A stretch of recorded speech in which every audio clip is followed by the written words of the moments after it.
Season 5 of the Prismatic Draft League was my personal best season so far. My team was clicking from early on, piled up a lot of wins, not very many losses, and got all the way to the final before falling just short and finishing as the season's runner-up. So obviously I was very motivated to come back stronger, to chase a championship again, and finally win it after all these failed attempts. But it's not going to be happening in Season 6 because I have not entered Season 6. The reason is basically just that real life got in the way. There's a lot going on, and I didn't think that the timing for the start of the season would work for me. In hindsight, I actually think it could have worked out, but that was not at all clear to me when signups were open, and so I didn't sign up. And I'll have to come back and try to win a championship in Season 7. In the meantime, I'm left to engage with the PDL as a fan, and I think it's going to be a fun kind of experience. I still am in the Discord. I still have access to the doc and all of the replays, and I think it's going to be interesting to just sit back and watch 16 or so other people play this league that I've enjoyed so much. I think I'll do commentary each week over the replays, and if my commentary skills get better in the process, then hey, even better for me, right? What we're going to do in this video is just go over everyone's draft, sort of give some initial thoughts on it, and set up who the players are as we head into the season. As I'm recording this, the draft ended a few days ago, and they've already started to make some trades, and even the first few sets of week 1 have already been played, but we're going to save all of that for the week 1 video, which I think will probably go up a week from today, plus or minus a day or so.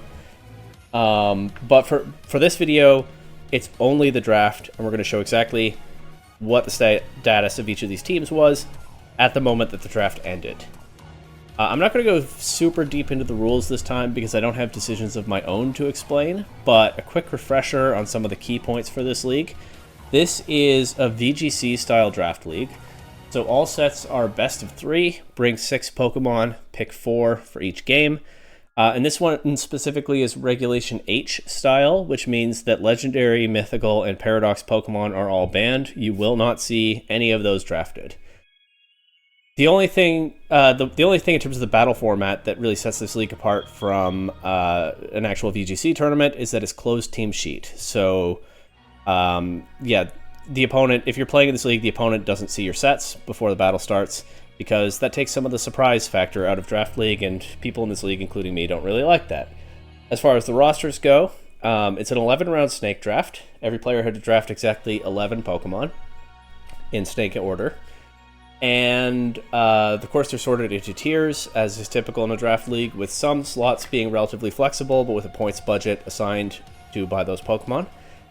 Where this league sets itself apart from most that I've seen is that those 4 roster spots that have a points budget for them are also called free agent slots in this league, and they are the only slots where the Pokemon can be swapped out for free agents. In other words, if you want to make a trade during the season, you can trade any Pokemon on your roster to another coach if you get them to agree to it, but only those 4 Pokemon that you designated in the free agent slots during the draft, those are the only ones that you can swap out for Pokemon that no one else has. It's sort of an extra restriction on changes during the season that, again, I don't typically see in draft leagues. And as we go through the rosters, I have marked for each team their 4 free agent slots with an asterisk on each one. So you can see at a glance which Pokemon they're able to swap out relatively freely. As I'm recording this, again, there's already been, I think, 1 trade between coaches and at least a couple of free agent trades, but we'll cover those next week. But let's get into it, and we're going to go through the teams in order of first round pick, which means that we'll start with the Dallas Dragapults. Pelipper was the very first Pokemon drafted in PDL Season 6. There was something going on there with the draft board. Like, I know that this guy thought that Pelipper was tiered too low. I didn't pay very close attention to the tiering because I knew I wasn't going to be playing, but I think he suggested that Pelipper be moved up a tier, and then that just kind of didn't happen, or something like that. So he jumped on that inefficiency in the draft market and scooped up Pelipper.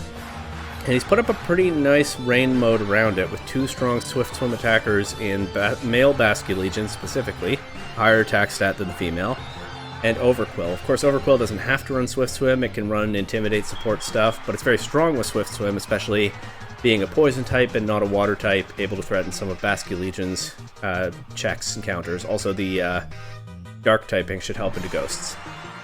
Raichu is the only other Pokemon here that I see really abusing Rain very much. Of course, it can use Lightning Rod to redirect electric attacks away from Pelipper and Basculegion. It could throw off a Thunder if he wants it to. Maybe Altaria gets Hurricane, I'm not sure. But then Riolu, of course, is a prankster Pokemon, not especially strong, usually used in VGC as a coaching bot. I'm sure he can find something more creative to do with it, but if he does just use it as a coaching bot, it's got plenty of good coaching targets in Basculegion, Overquill, Hawlucha, Rillaboom. Lots to work with there. Rillaboom and Hawlucha are also an interesting duo because, of course, Rillaboom can set up the grassy terrain with its Grassy Surge and activate a Grassy Seed on Hawlucha, which gives Hawlucha not only the defense boost, but also Unburden and no item acrobatics. And then they just have some solid pieces surrounding them. Altaria has bad stats, but is a dragon type with a good support move pool, so I'm sure he can do some interesting things with that. Altaria has a crazy support move pool, actually, if you look into it. I'm looking forward to seeing what he does. Donphan's just a sort of a standard bulky ground type. Bronzor, I don't really know what it's doing on this team. I see Bronzor and I think Trick Room, but this doesn't look like a Trick Room team to me, but he may be able to find a Trick Room mode. I definitely think it's possible. Or Bronzor can run some other support options, and Quilava is not very good, but maybe he could do something with Scarf Eruption or something like that. It's also interesting, I'm not going to call out every time, because you can see the asterisk for yourself, but his free agent slots are Pelipper, Male Basculegion, Donphan, and Bronzor. So the very first pick of the draft is also relatively easy to swap out for a different Pokemon mid-season. He can scrap the Rain mode if he wants, keep Overquill for some other role, and who knows what he could do with the team if he gets rid of the first two Pokemon he put on it. There's a lot of potential for chaos there. In this bottom left part of the slide, for each team, I've placed a Pokemon that I find relatively interesting this season for some reason or another that I want to talk about a little bit. And for this team is just Pelipper, largely because Pelipper was the first overall pick in the draft. That kind of makes it inherently interesting to see how it will do this season, and I'm looking forward to finding out. Up next, we have the Azure Bay Chatot. I think this is the first team on this list with a brand new coach to the PDL. My bad if you're not new. Maybe I mix my people up, but I think you are, probably. And this team is interesting for sure. It's got a Fire, Water, Grass Core, and Gyarados. Well, Ludicolo is a Grass type and a Water type, but you know what I'm saying. And Chandelure. And right off the bat, I see some Trick Room threats. Hatterene and Chandelure are both pretty good Trick Room setters and very strong under Trick Room themselves. Kingambit is also strong under Trick Room.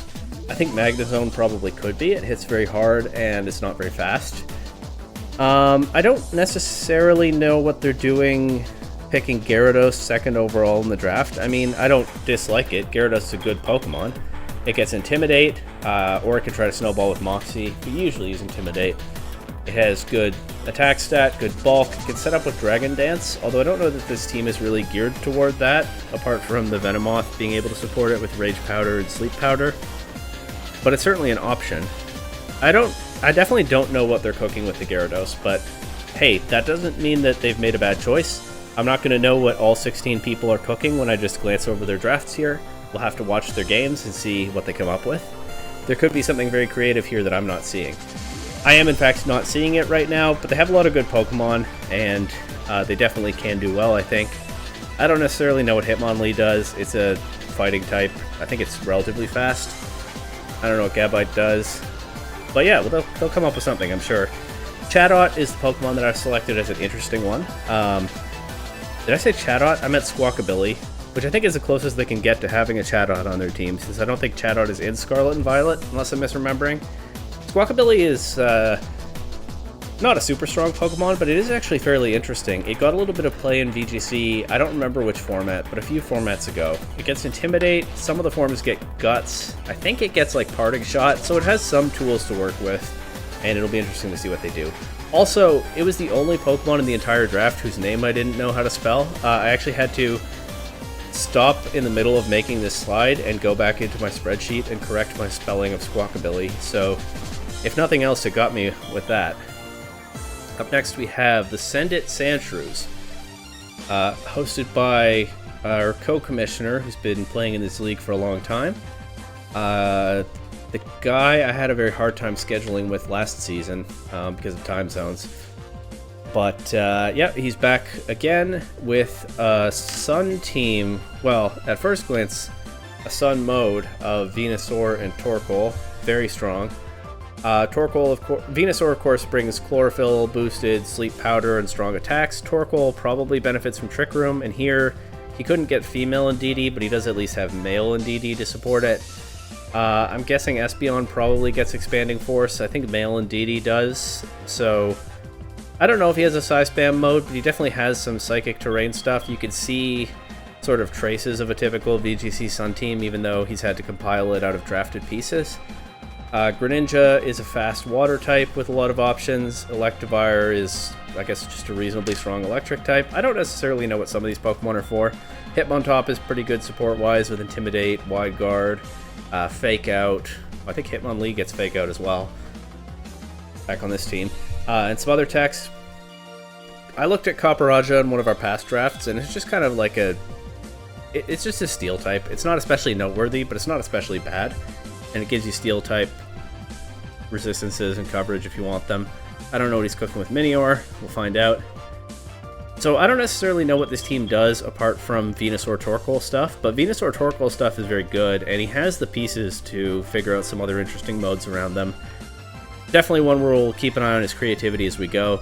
I've chosen Alolan Sandshrew as my Pokemon of interest because I have no idea what that does. I don't know if he'll ever bring it to a set, but I'm looking forward to seeing what it does, if it does anything. Also, I believe Alolan Sandslash was the very next pick after Alolan Sandshrew. I think we'll see that on the next roster. So that's an interesting little quirk of the draft there. But yeah, I really hope... Like, a lot of people just drafted their mascots, I think, in this draft, but I really hope he'll do something with Alolan Sandshrew at some point. That brings us to the Lightning Lancers, and sure enough, I do see Alolan Sandslash here. Oh, and this is also where Female and DD went. So, this team... Does Alolan Vulpix get Snow Warning? I think it probably does, right? I'm actually going to take a second to look that up.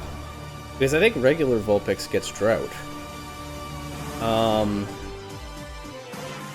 This guy has Weather regardless, because of course the Hippowdon sets up Sandstream, which then gives a solid boost to the Rhyperior's bulk.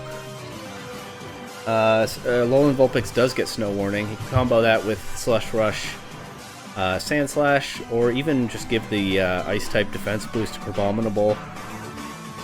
So there are a few pieces where I can kind of see how they fit together. Rhyperior could be very strong in Trick Room with Indeedee, Follow Me, maybe Hippowdon boosting its bulk, Intimidate support from Salamence. I don't know what Crawdaunt does. Alchemy can, of course, decorate a strong attacker like a Rhyperior in Trick Room, or maybe it can get off a Decorate into Sandslash. I feel like a lot of the offense has to run through these two Pokemon, and maybe Salamence sometimes, and I think Crawdaunt can be strong offensively. I just don't know if the supports are there for it. Haunter gives him a special attacker. Salamence can be a special attacker, but yeah, Haunter is probably like a fine value pick for a fast special attacking kind of Pokemon. It can also disrupt with things like Will-O-Wisp and Hypnosis and Spite, which can maybe help to get one of these other attackers going, perhaps with Decorate support. The Pokemon that really catches my interest, of course, is Wartortle. Wartortle was, I'm not tricking you here, their second round pick as a D-tier Pokemon. I have no idea why. I have no idea what they're cooking with it. I can't imagine that Shell Smash Wartortle is all that good, but maybe it can get somebody off guard some week. Maybe Decorate and Shell Smash even. I have no idea why they drafted Wartortle so high, but I feel like that's something you have to do with intent. So whatever it is, I'm looking forward to seeing it. And that brings us to the Marvelous Bridge Malamars. Speaking of drafting a Pokemon very high and making me wonder what the intent is. Yeah, Malamar was their first round pick. It's also their mascot. Maybe they just wanted to make sure they had their mascot and build around it. I don't know. Malamar is a Pokemon that I've looked at sometimes. I mean, Contrary Superpower is a pretty obvious thing to try, but I haven't found it to be especially strong. With some of the other teams running some stat boosting strategies, maybe they can do something with Topsy-Turvy. That feels a little awkward to me too. But I don't know. I think if they've set their team up like this, they're cooking something with Malamar, and I can't guarantee that it'll work, but I'm looking forward to seeing what it is, once again. Just like with the Wartortle earlier. You build around Malamar. I don't know what you're trying to do. I don't know if it's going to work, but I'm excited to see you give it a go. Malamar is, of course, one of 6 dark types on this team. I don't know if they just really like dark types or what, but that's, funnily enough, I think this is someone new to the PDL, but there have been dark type heavy teams in the PDL before. I don't know that they've tended to be very successful, but yeah, this person can bring a mono dark team any given week if they want to, and maybe they will. They have a Firewater Grass Core in Meowscarada, Slowbro, and Flareon. Slowbro is a good bulky piece. Meowscarada is a good fast attacker with Protean and Flower Trick.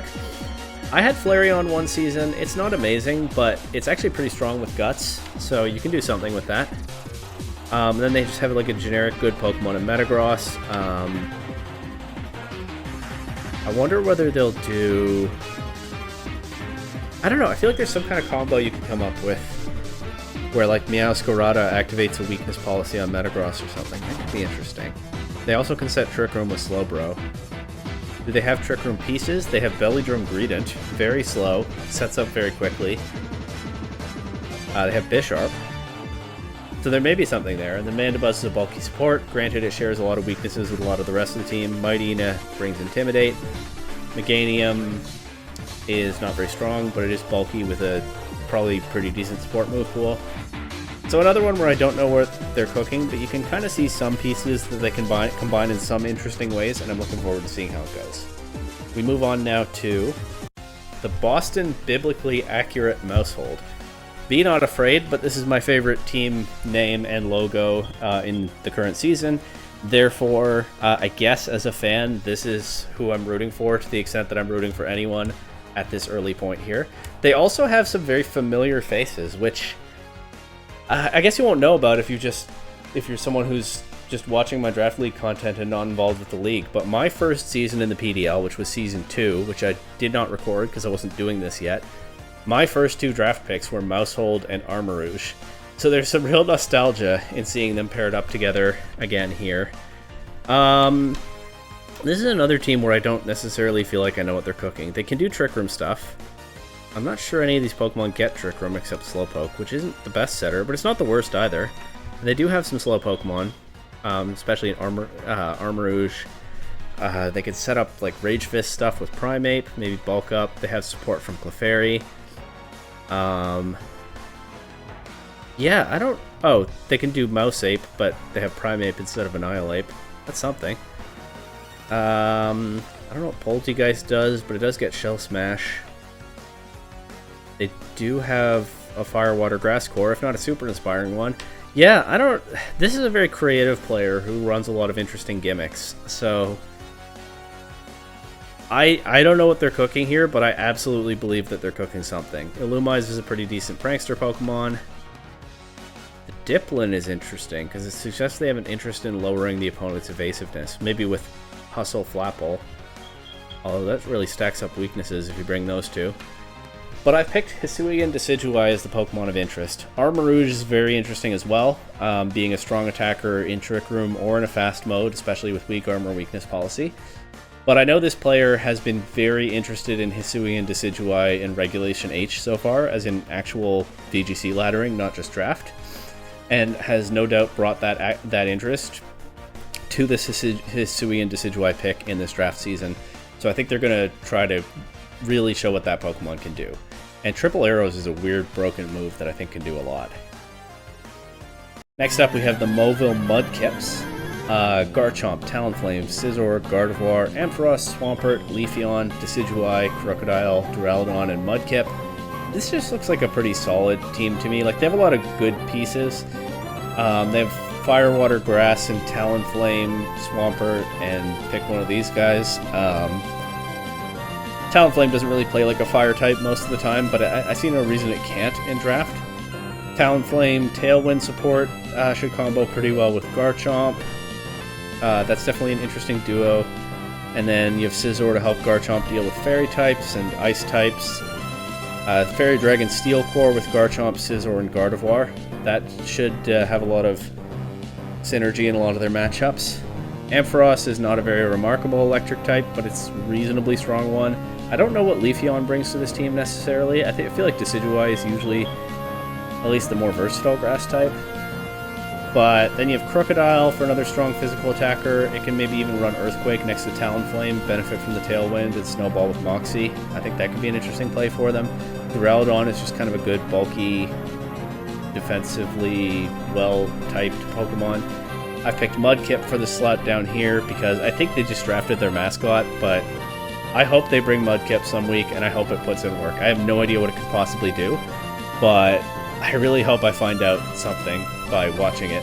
And I think it's kind of fun that they drafted both Mudkip and Swampert. I like to see that. We got the Ceaseless Samurats up next. Kilowattrel, Farigiraf, Skeledirge, Hisuian Samurott, Lokix, Hydrapple, Toxicroak, Salazzle, Lurantis, Komala, and Nosepass. This one's interesting to me because it's got a few Pokemon that I know are kind of interesting in a format like this, but that I've never personally looked at much. Hisuian Samurott has had a lot of play in different draft leagues and stuff, but it's not a Pokemon that I've ever tried. I don't know what Lokix does, but I know people were interested in Lokix in like Reg A. I just kind of took some time to get going with VGC in this generation because I was playing through the game first, and I kind of missed whatever the hype was on Lokix, and I don't really know what it does. Hydrapple is my pick for the Pokemon of interest down here because it's one of the newest Pokemon in the game, and it's one that I know gets some VGC buzz, but that I've never personally really looked at or tried out. I don't really know what it does, but I know that people are interested in it for some reason, so I'm looking forward to finding out. They have a good Tailwind setter in Kilowattrel, a good Trick Room setter in Farigiraf, so they can play either one of those modes comfortably. Fire, Water, Grass, Electric, if you want to tack that on. Actually, they got another Fire type and Grass type right here. Skeledirge, being able to ignore opponents' stat boosts could be very strong in a season where a lot of people are... Oops. Spoiler there. A lot of people are stacking up stat boosting Pokemon. It has that defensive synergy with Samurott and Hydrapple. Salazzle is a fast fire type with various support options. I think it gets Fake Out. It definitely gets Dragon Cheer. They could run Dragon Cheer Salazzle with Hydrapple. That could be fun. I don't really know what Komala or Nosepass does, but I'm sure they do something. This is going to be an interesting team for sure. This is a team full of, like I said, unknown quantities for me. Pokemon that I know are good, or at least interesting, but that I don't really know what they do, so I'll be keeping an eye on this one. Already leaked the Arctic Articunos. A little bit of formatting trouble with this slide. This guy drafted a lot of wide Pokemon, and so Muck is just kind of chilling down here.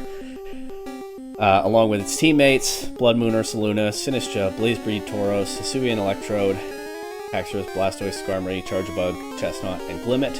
This is, of course, coached by Reckless Trico, the other PDL YouTube content creator, who I'm sure will be recording live commentary of his games. He's already uploaded a draft recap, which I confess I haven't watched yet. But you can go see his thoughts on his own draft there. Again, the channel is Reckless Trico, and he'll be, I'm sure, making a video every week, but unlike me, he'll actually be playing this season, so that might be of a little more interest. Anyway, solid Fire, Water, Grass core. We got some nice bulky Pokemon of all of those types. Actually, in fact, two different bulky grass types in Sinistcha and Chestnut, which between the two of them have a ton of support options. Sinistcha getting Hospitality, Rage Powder, Trick Room, Strength Sap, Matcha Gotcha, and Chestnut gets what? Wide Guard, Quick Guard, Leech Seed. It gets a bunch as well. And then Blastoise can go offensive with something like Shell Smash and or Water Spout, or it can play a bulky game. Blazebreed Tauros is just kind of a strong all-around physical Pokemon. That fire typing. I know he drafted Sinistcha largely to support Blood Moon Ursaluna. Blood Moon Ursaluna, of course, is one of the scariest attackers in the game, but it's not especially fast. Sinistcha can set Trick Room. It's weak to water types. Sinistcha can take care of those pretty nicely. Sinistcha can redirect attacks away from Ursaluna. Sinistcha can be of some help into grass types, maybe. Oh, and certainly fighting types, with its ghost typing and Rage Powder, and various ways to nerf the opponent's attack stat. So there's a lot of synergy there. And then a solid core with Tauros, Blastoise. I'm not sure what the Skarmory is going to do on this team, or the Muck, but I'm looking forward to finding out. Glimmet is interesting for an untiered pick, because it can set up Toxic Spikes just by being hit with a physical attack. And then, again, Trico here has a lot of bulk, to play around that residual damage. Charge a Bug, I'm not a big believer, but of course it has an ability that passively powers up its allies' special attacks, which can make Hyper Voice and Blood Moon from Ursaluna even more terrifying, so there's an obvious synergy there. It could also power up like a Water Spout from Blastoise, and I haven't talked about Hisuian Electrode yet, which is the Pokemon I have down here. That can also benefit from Charge a Bug support, but Electrode is a Pokemon that's always very interesting to me, because it's one of the very fastest Pokemon in the game. I think both Electrode forms have base 150 speed, correct me if I'm wrong, and they have various support options. I know I've looked at regular Electrode sometimes. It has like Thunder Wave, Eerie Impulse, Screech. A lot of tools that you'd think would make it useful with that speed step, but it just doesn't have the complete package in VGC. But I think it can be very strong in a draft format, especially at a lower power level like a Reg H format. And then take a Hisuian Electrode, add the grass typing, add some grass attacks, add Leech Seed or what have you. I definitely think this is a Pokemon that on paper should be able to put in a lot of work, but isn't necessarily easy to use. And it's just a Pokemon that I find really fascinating whenever it pops up, and I'm looking forward to seeing what it can do. Now, I've already accidentally leaked the Miami Palafins. Archaludon, Klefki, Oranguru, Persian, Conkeldurr, Dedenne, Poliwrath, Cranidos, Frostmoth, Noivern, and Cinderace. So there's a lot going on here. First of all, our very first team that we covered, the Dragapults, who took Pelipper first overall, really wanted to pair it with Archaludon, but we're unable to do that because Archaludon was taken later in the first round. I think even if you don't have Rain, Archaludon makes a lot of sense. It's just kind of one of the strongest Pokemon in Reg H. But this person does have Rain. They don't have passive Rain, they don't have Pelipper, but Klefki is a fine Rain setter. Persian gets Rain Dance. I believe I used that last season. So you can combo either one of those with Archaludon and with Swift Swim Poliwrath, and you actually have a pretty reasonable Rain mode. Oh, and then Hurricane Noivern as well. They have a good Tailwind setter. Well, no, I don't know if I'd call Noivern a good Tailwind setter, but it's certainly far from the worst one. They have good Trick Room support in Oranguru, which can use Instruct to help Archaludon and Conkeldurr get off strong hits in Trick Room. Dedenne is a pretty solid support electric type. Persian is a good generic support mon.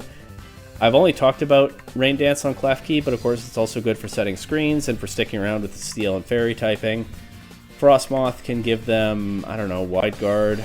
It probably also gets Tailwind, but Noivern's probably better for that. I don't necessarily know what Frostmoth is doing here, and it's a free agent, so maybe they'll swap it out.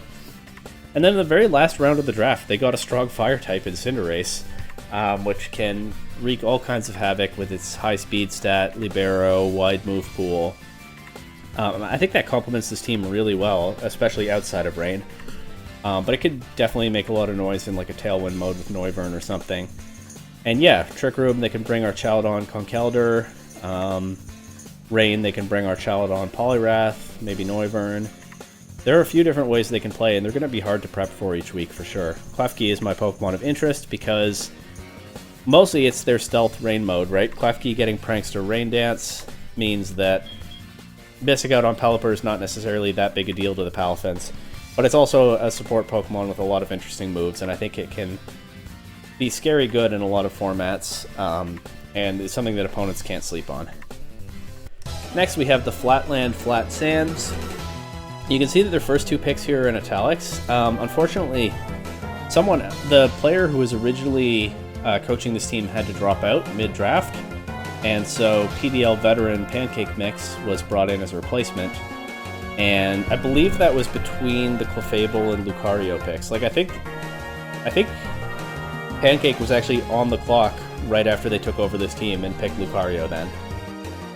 The actual first two picks for this team were Hydreigon and Weezing, but Pancake was given the opportunity to make some changes after taking over, and they swapped those out for Whimsicott and Hisuian Typhlosion. So I put them in these draft slots, but really they were on the team, added to the team later than Cleavor, Jolteon, and Clefable, if I have my timeline right. It doesn't really matter, just a little bit of trivia there.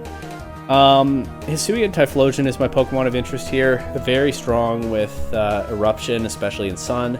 They don't have an automatic Sun setter, but I'm sure Whimsicott gets Sunny Day. It also gets Tailwind to help Typhlosion go first. If that's what they prefer, it also gets Fake Tears to help Typhlosion hit harder into a particular target. So I think it's no accident that Hisuian Typhlosion is the first one of the first Pokemon that they swapped in, and that they paired it with Whimsicott. I think they're going to do a lot of damage to a lot of Pokemon with that Typhlosion over the course of the season. And it immediately has a target on its back as the biggest threat on this team. That said, they've got some other strong, versatile Pokemon in the likes of Clefable and Honchkrow. I had Honchkrow a few seasons ago. It can hit hard on the physical or special side. It's a Pokemon that I like quite a lot. Lucario is very versatile. Mudsdale is kind of pigeonholed into a Trick Room mode, and I don't know who gets Trick Room on this team, other than I think Whimsicott. Maybe Clefable gets Trick Room, I'm not sure. Mudsdale is a very strong Trick Room attacker if they have a good Trick Room mode. I'm just not certain whether they do, but we'll see. Don't know what they're cooking with Toxapex, but a bulky water type really doesn't hurt to have, especially to combo with Whimsicott and Typhlosion. And maybe they have some kind of Toxic Spikes play with like bulky Clefable. I don't know. Jolteon is a Pokemon that always catches my interest for similar reasons to Electrode. Just in that fast electric type role. I think Cleavor could be really interesting with the right support. It could hit very hard. But I don't necessarily know what they're cooking. Scraggy is an unevolved Pokemon, but it gets Intimidate. Yeah, we'll have to wait and see. Then we have the Varsity Farm Boys. Speaking of Sun teams, this is who has Ninetales, along with Vileplume and Scovillain for Chlorophyll abusers. I was going to say no strong Fire-type attacker. I mean, Scovillain is a Fire-type. I don't know its stats off the top of my head. I don't know whether it's a strong attacker. Also, I don't remember what Spicy Extract does. Tell me in the comments what Spicy Extract does. But that's that mode. They do pair it with Trick Room. Does anything on this team learn Trick Room? I don't see a Pokemon here that I think learns Trick Room. I just assumed because I saw the Ursaluna. Ursaluna is very strong. They can make it work without a Trick Room mode, but I'm not sure they have a Trick Room mode, which is something you generally want with an Ursaluna. So that's interesting. But yeah, they got those Sun options. And then Excadrill is probably supposed to help cover some threats to the Sun Pokemon. They have Politoed, which can set Rain for, I guess, Empoleon. I don't know what it does for Empoleon except boost its water attacks, but I don't know what else it does for anything else on this team. Ambipom is a very strong support Pokemon and put in a lot of work on somebody's team last season. It can set up weather as well. Blissey as a special wall is not the greatest thing, but I had it one season. It actually makes decent sense into some matchups. There were a few Pokemon here, really all of the grass types, that I thought could make my Pokemon of interest down at the bottom here. I've seen the James Beck video where he plays a Bayleaf, and I'd find it entertaining to see something like that play out in PDL this season. Vileplume is a relatively weak Chlorophyll Pokemon that I've experimented in the past, and I'm interested in seeing what they can do with it. But yeah, Scovillain, being that with that fire typing and whatever Spicy Extract does, I think that's the Pokemon where I want to see what it can do this season. But yeah, I'm not necessarily sure how all these pieces fit together. We'll have to see how it plays out. Next, we have Drago's Strongest Warrior, which is a team name that I appreciate right off the bat. This is the other guy from the PDL who went to NAIC this year. We both used Regidrago, but on very different teams, and we both went over 500, but his run was better than mine. I think he earned CP, and he was very close to making day 2. Unfortunately, Drago's Strongest Warrior is unable to use Drago in Regulation H, and so instead he's built a pretty strong-looking Sand team. Look at all those Sandstorm immunities in his draft. Actually, I was going to say his first X picks, but then it goes almost the whole way. But of course, Sandstorm immunities do not a Sand team make. He has a ton of strong pieces that complement each other very well. Corviknight pairing very nicely with Tyranitar as a bulky setup Pokemon or Tailwind setter with the Sandstorm immunity. Lycanroc benefiting from, Sand Rush, able to hit with a fast Rock Slide or run Endeavor strategies like it used to do in Regulation A, I think, maybe B. Gastrodon is here to redirect water attacks away from the likes of Tyranitar, Lycanroc, and Sandaconda. Comfey is here to keep the bulky Pokemon healthy, like Tyranitar, Corviknight, maybe even Gastrodon. Corviknight is going to be hard for some opponents to take down if it has Floral Healing support on top of its bulk and its possible setup. So that's a very strong combo, I think. Sandaconda, of course, gives them a second option for a Sand Setter. It doesn't get Sandstream, but with Sand Spit, it can set up Sandstorm when it's hit by an attack, so that could situationally be very useful.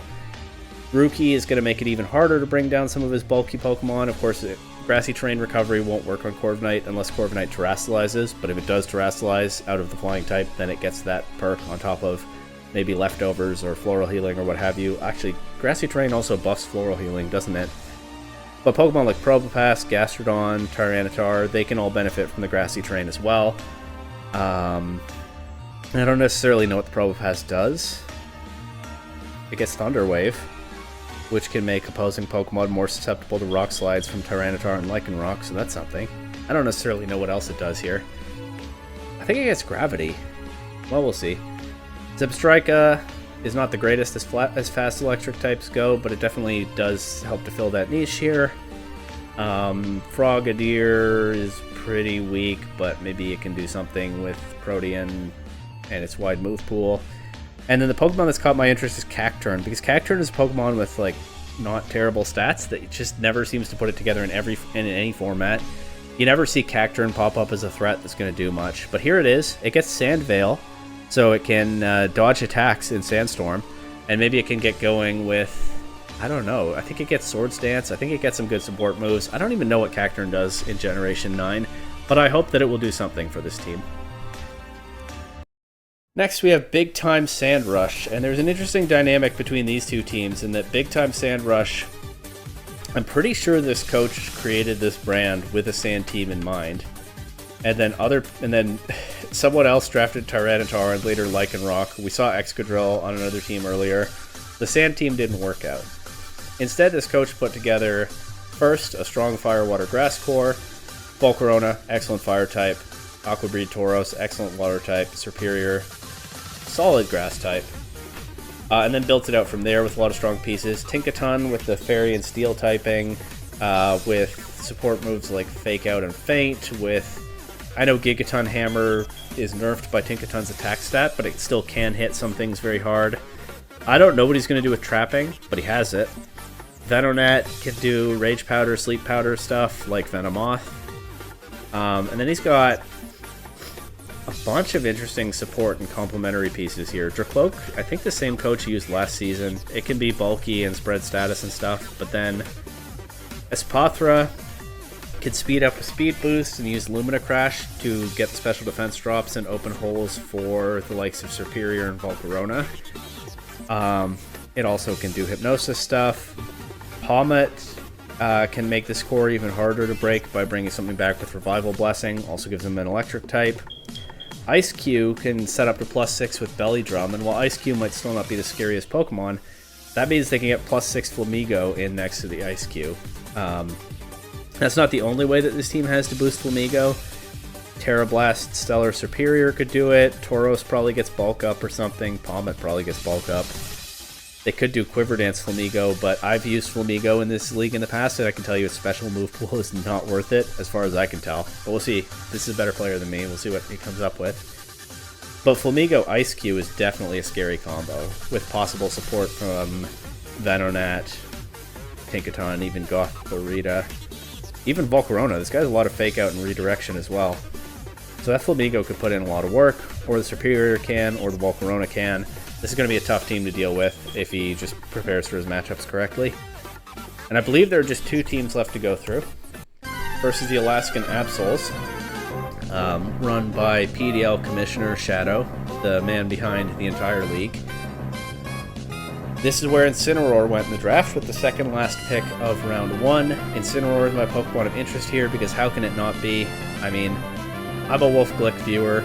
He got me into VGC. He plays up the Incineroar stuff, but also I think sincerely believes that it's the best Pokemon in VGC. And that's because it's so versatile. It has such a well-rounded stat spread, Intimidate, incredible disruptive support move pool. You can even go offensive with it in a league like this. There's so much that Incineroar could do, and if Shadow, and I think Shadow has a co-coach probably. But if they're creative enough, there's not much limit to what Incineroar can do in this league. Otherwise, they have a bunch of strong Pokemon around it. I mean, they got Firewater Grass Core with Primarina and Serena. Primarina is one of the stronger water types right now. Serena is interesting for blocking priority, but also can hit pretty hard on the physical side with its grass attacks. They can set up either of their 2 dragon types. Hisui and Goodra is a bulky threat with Shelter. Baxcalibur gets Swords Dance and Dragon Dance, and it gets a defense boost in Snow if they bring Snover to set that up. And it complements the Firewater Grass Core very well. It's just a good, well-rounded team with a lot of threats. Could be hard for an opponent to deal with. Umbreon, I think Shadow likes that Pokemon a lot, but also it's a pretty strong support piece that can make it harder to stop a setup from either of the Dragon types or like a Combine Primarina or something. Girafarig, what does that do? It gives them Trick Room, which they can pair with Clodsire, or none of these Pokemon are especially fast, so they could go slow with them and do Trick Room stuff. That's a serious threat for some opponents, I'm sure. We saw Clodsire put in work in some matchups last season. I don't know what Bastrodon does, we'll find out, and I really don't know what Beldum does. Beldum doesn't have much of a move pool at all. I hope they bring it some week, and I hope it does something, but honestly, I wonder whether that was just a meme pick.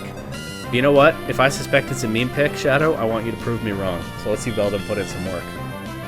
And finally, the last team of the draft, the Melodic Miraidon, coached by the same coach who won the PDL last season. The defending champion with last season's gifted Glamora, who started last season 0-2 and then never lost again.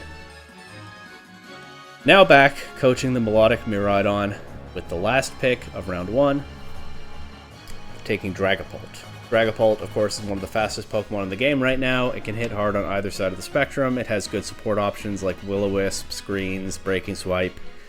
It's an extremely versatile Pokemon that doesn't need a ton of support to hit things hard, and also can bring a lot of support itself.